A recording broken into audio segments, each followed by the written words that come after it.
680's Richard Southern joins us. Richard, a new report finds that Canada could be plunged into a recession if the trade war with the U.S. continues. Yeah, it could take a real toll on the economy, Francis. Scotiabank finds that the Canadian economy would contract by 1.8% by the year 2020 if the trade war between Canada and the U.S. stretches on, and if the U.S. breaks all trade ties with Canada and puts in place tariffs averaging 20%.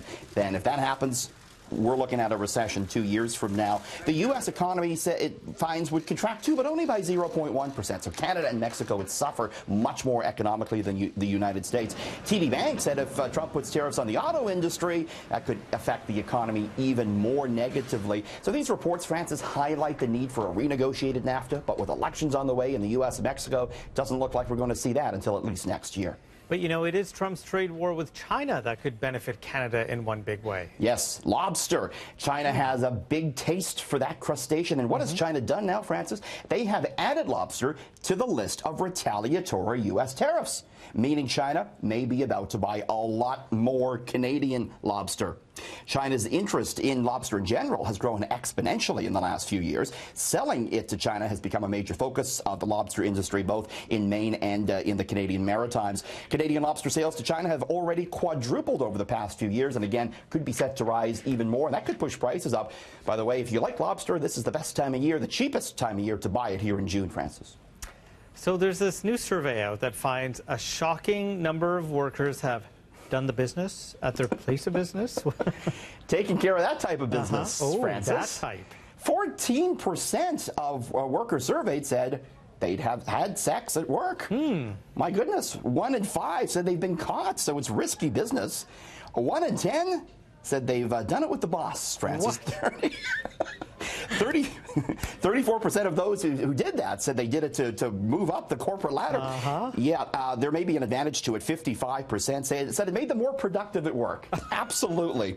But the survey also found 17% of office romances ended up costing someone their job, and 60% of all romances at work ended within a year. Now I know why you're the big boss at City News, Francis. No, not at all, Richard. Kidding, of course. Not at all. Of course. I don't know. I had Afternoon Delight. You know that song from the 80s in my, my head? So Tim Hortons is now selling, yes, let's get away from this. Please. Tim Hortons is selling poutine, but many Canadians are not happy about it.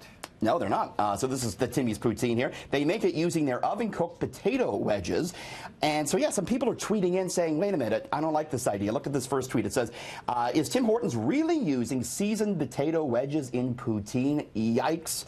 Another Tim Hortons goer writes, quote, Tim Hortons calling potato wedges poutine is an embarrassment to poutine in Canada.